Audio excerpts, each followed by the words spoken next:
You know that gut feeling you get when something's not right? Nora felt it the moment she entered the house. But the lights were bright, the crowd was dancing, and the money was too good to say no. What she didn't know was that none of them were human. There was once a woman in Kuwait named Nora. In the 1990s, she was one of the most sought-after wedding singers in the region. Her voice was like honey, soothing, powerful, unforgettable. Brides dreamed of having her sing at their weddings. She had performed for the richest families in the country and even beyond its borders. Her fame brought her wealth, comfort, and admiration. But one performance changed everything. It was supposed to be her week off, a well-earned break for Nora and her all-female band of 6 talented musicians. They had been performing non-stop and needed time to rest. Then the phone rang. The woman on the other end had a strange voice, calm but cold, with something off about it. She asked Nora to sing at her daughter's wedding that very night. Nora hesitated.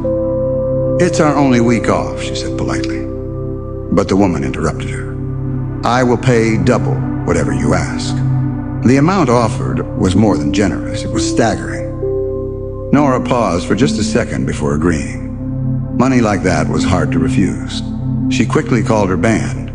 At first, the girls were reluctant, tired from their packed schedule.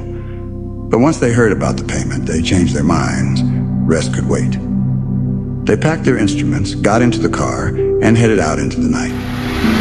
As they drove, Nora felt something strange settle in her heart. An unease, a quiet whisper of doubt. She said nothing, brushing it off. The address given to them was hard to find. It was in a secluded area, almost like it didn't want to be found. But after some trouble, they finally arrived. What they saw was a magnificent villa, large, glowing with lights, and filled with people. Cars were parked all around, music spilled out from inside, and decorations glistened in the dark. The woman who had called Nora greeted them at the door. Nora recognized her voice instantly. But when the woman kissed her cheek in welcome, Nora flinched. The woman's skin was hard, rough like stone. Her clothing was also strange, like something from another time. Not wanting to appear rude, Nora said nothing. They were shown to a room where they could prepare. The furniture looked dusty and old, but they focused on the job ahead. Nora and her band got ready, changed into their performance outfits, and stepped out to begin. As soon as Nora began to sing, the crowd started pouring in, women laughing, clapping, dancing. The hall filled to the brim. The energy was wild. People cheered and praised them, kissing their cheeks and thanking them for making the night magical. But as time passed, something felt off. The room grew hotter, suffocatingly so. One of the band members leaned toward Nora during a break. "Did you notice?" she whispered. "Their skin. It's rough. And their bodies. They're burning hot." Nora had noticed too, but she didn't want panic to spread. "It's just the excitement," she said calmly. "They've been dancing. Let's stay focused." They returned to the stage, but now the dancing had turned frantic, wild. The women's movements no longer felt human. They moved in strange, jerky ways. And then, one of the girls on stage gasped. Their feet. They weren't human feet. Some were hooved like goats, others twisted at unnatural angles. The band stared at each other in terror. Their playing faltered. Their voices trembled. But Nora remained strong. She met their eyes and sang louder, silently urging them, "Just keep going. Pretend everything is fine." Then, it happened. One of the band members collapsed. She fainted mid-performance and dropped to the floor. Panic spread like fire across the group. Nora rushed to her side, heart pounding, trying to mask her fear. Before anyone could question what was happening, one of the strange women stepped forward. What's wrong with her?" she asked, her voice oddly calm. Nora forced a smile. "She's just tired," she replied quickly. "We've been performing non-stop these past few weeks. Let me take her to rest and give her some water." Together with one of her teammates, Nora carried the unconscious woman into the resting room they had used earlier. The moment the door shut behind them, The band member jolted awake. Her face was pale, her eyes wide with terror. "Did you see their feet?" she gasped. "What are they?" "Those aren't human." Nora looked at the others. The fear she had been holding in finally cracked, just a little. "I saw it too," she whispered. "I didn't want to say anything, but now I'm sure." "We're at a Jinn's wedding." The room fell silent. "We can't run now," she continued. "If we show fear, if we try to escape, they might hurt us, or worse. We have to stay calm. We must act like everything is fine, and perform until dawn, then we'll leave safely, inshallah." Her words, though terrifying, gave direction.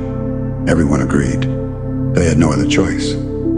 So they wiped their tears, steadied their breaths, and returned to the stage. They sang and played, song after song, while inside, their hearts screamed for help. The dancing grew more violent. The guests spun and jumped in unnatural patterns, their limbs twisting, eyes wild. Nora forced herself to keep singing. She could feel something watching her, something dark and ancient. And then, it happened again. One of the band members couldn't take it anymore. She screamed. Instantly, the dancing stopped. The room went silent. Hundreds of faces turned toward the stage. Their eyes glowed faintly. Their smiles disappeared.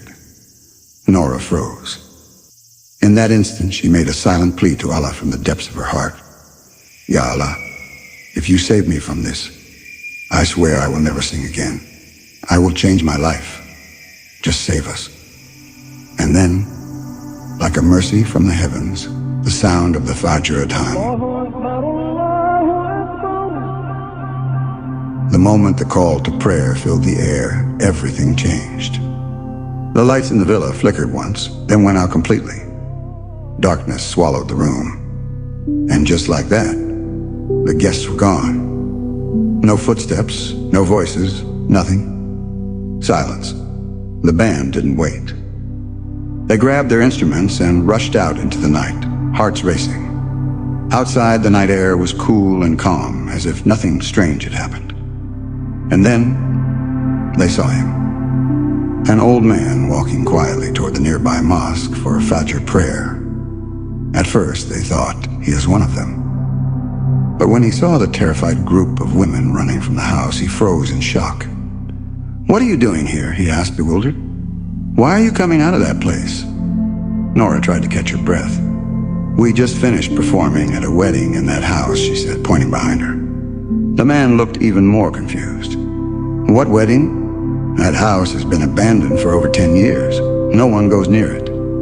People say it's haunted. Some hear screams from it at night." Nora turned to look. What had once appeared to be a lavish villa full of light, music, and people was now nothing more than a crumbling ruin. Nora stood frozen, staring at the decaying house behind her, the same place she had entered hours ago, thinking it was a beautiful, well-lit villa filled with joy and celebration. But now, stripped of the illusion, it looked like no living soul had been there for years. The windows were broken, the walls cracked, and weeds choked the pathway. Dust clung to every corner. The truth was undeniable. They had performed at a Jinn wedding. The old man at the mosque simply shook his head and said, "People have long avoided that house. It's known to be haunted. No one dares step foot there." The horror of the night caught up with them.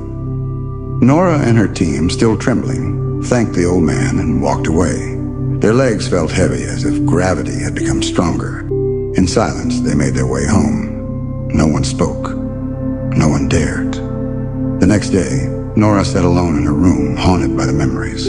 The faces, the dancing, the heat, the goat-like feet, the whisper that had brushed against her ears. "Don't stop singing. I love your voice."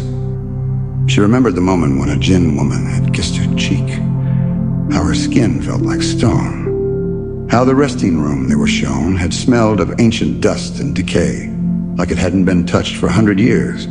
She remembered the way they danced, unnatural, almost monstrous. And above all, she remembered how they vanished when the Adhan rang out. She couldn't explain it. but her soul knew the truth. That very week, Nora made a decision that shocked everyone who knew her. She quit music, completely.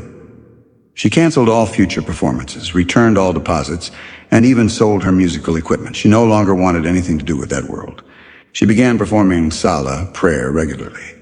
She turned to Allah with sincerity, asking for forgiveness, guidance, and protection. She later traveled to perform Umrah and Hajj, seeking spiritual cleansing, reconnecting with her Creator in the most sacred places on earth. She immersed herself in Quran, dhikr, and dua. The woman who once lived in the spotlight now sought the peace of solitude, prayer, and worship. When people asked her why she had quit singing at the peak of her fame, she would sometimes share her story, quietly, carefully. She even recorded a video interview once, sharing the full story of the Jinn wedding.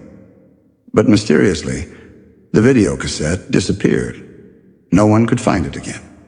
Yet her story lived on, passed down through family members, friends, and now countless others who continue to speak of it as a chilling reminder of the unseen world that surrounds us. This is not just a ghost story or a frightening tale. It's a wake-up call. A reminder that the world of the Jinn is real, that not every invitation is as it seems, that we must protect ourselves, spiritually and physically, from the unseen forces that roam this earth. As Muslims, Allah has given us clear guidance through Quran, dua, and daily adhkar, remembrances, to guard ourselves. The Jinn exist, just as angels do. Some among them are good, and others are not. Nora's experience became a turning point. What could have ended in tragedy instead became a path to salvation. And her message is simple. Don't be deceived by glitter and gold. Always trust your heart, and more importantly, trust in Allah. No matter how deep you've gone, it's never too late to return. Like, subscribe, and watch this video next. You will love it.